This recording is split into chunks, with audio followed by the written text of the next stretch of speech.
Hey friends, it's Liam here again, and this week we will be talking about a fairly sensitive subject, which is bottom surgery. When do I want it? Where, with who, and when, and which? Who knows? Let's find out.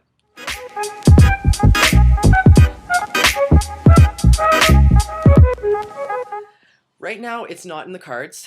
Um, with my transition, I'm really trying to take it one step at a time because I've always been a kind of person who struggles with change. So I feel like it's beneficial for me to really think out each step and plan it and allow my body to adjust rather than jumping into a lot of things at once.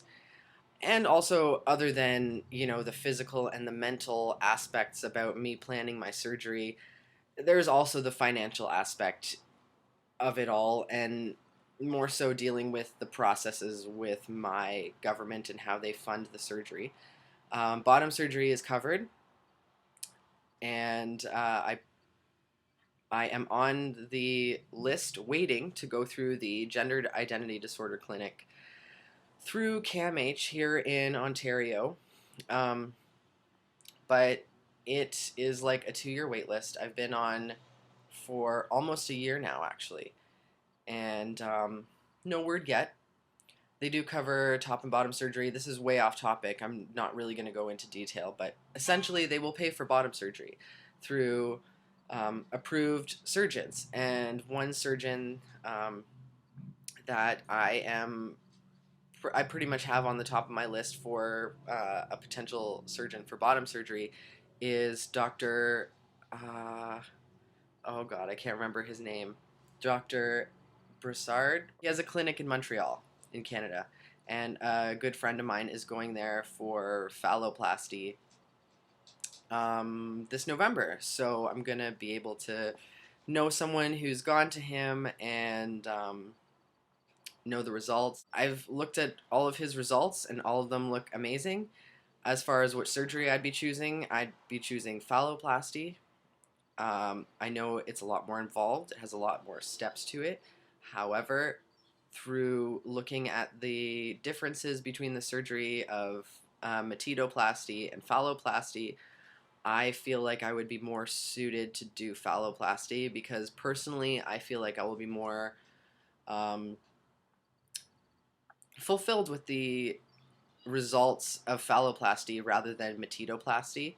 Um, I I always kind of don't like saying anything about why I don't like the opposing surgery because I don't want to offend anyone, and I really don't mean to. And I try to choose my words very wisely when I say this. Um, but I personally feel as though I would feel more fulfilled with a a phallus that is larger and more operable.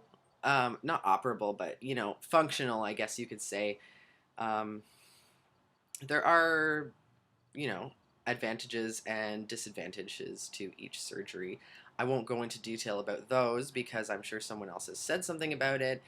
And also, you can look online in the differences of bottom surgeries. But yeah, I am looking to get phalloplasty done, and I just kind of been at a point and have heard from some people um, that have been disappointed with matidoplasty and are now going for phalloplasty. I just kind of feel that for me, phalloplasty is the choice. And as far as when, it'll pretty much be whenever I get funding from CAMH, which could potentially be next year or whenever they contact me. But but yeah, I'm pretty much just waiting for top surgery to be over, which is happening in December, and then hysterectomy, and then bottom surgery is kind of like the very last thing because it's not the biggest thing for me right now. Like, there's a lot of different things that I kind of feel are smaller that I want to do beforehand. Like, I've started hormones. Sorry, gonna get top surgery, gonna have a hysterectomy. Sorry, my cat keeps trying to step on the table. Um, and so it's on the back burner. So I'd probably say within the next 3 to 5 years, I'd be starting the process for phalloplasty. It's something that's always on my mind. I'm always dreaming of it. I've always wanted to have a penis. I don't think I would be satisfied with matidoplasty and it coming out um, very small and like, yeah. So I guess when I think of those kind of things, I'm kind of like, yeah, I really do want to have phalloplasty. That's the choice that I want to make, and that's the direction that I want to head. A lot of people like to talk about this subject, and I feel like it's mostly people who aren't trans who likes to talk about the subject.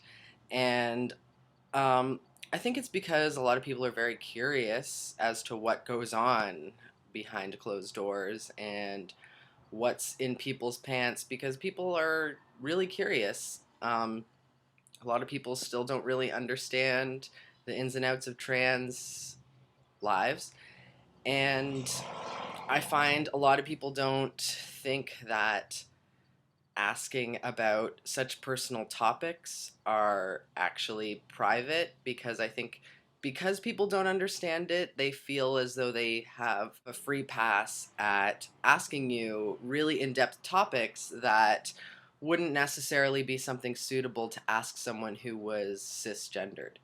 It's a very sensitive topic for trans people. It, for a lot of people, is the root of their dysphoria, and just by bringing it out in non-sensitive ways can really damage or hurt the person that you're talking to or referring to.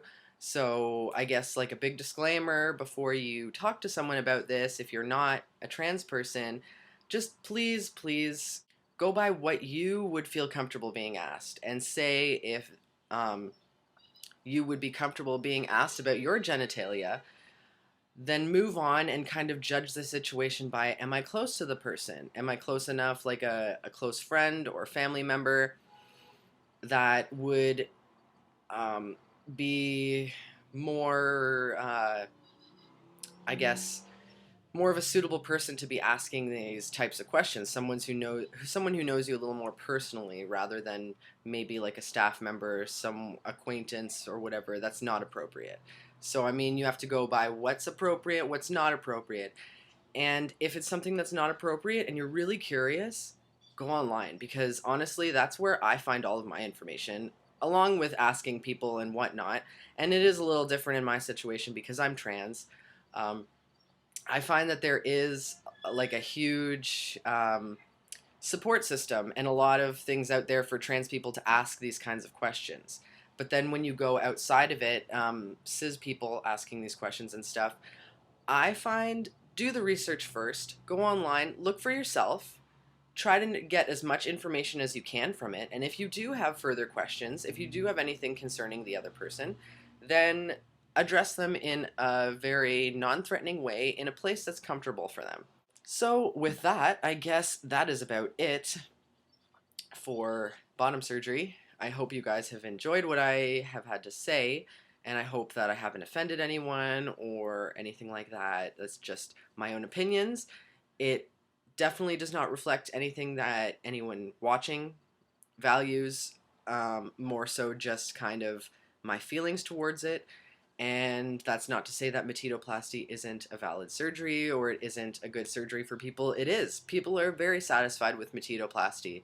It's very much up to the person, and there really isn't one way to go about transitioning. There's so many different ways that you can't just pick one cookie cutter way for you because it just won't work. Think in that sort of way to tailor your transition to you, because you can't just follow in the footsteps of other people that you say admire or like have an amazing body or like you like what you see and whatever. It may not be suitable for you. So just go by how you feel, what you like, and whatever, and that'll be the ultimate judge. All right? That is it for my post this week. I will see y'all next week. Have a good one, and thanks for watching. Bye.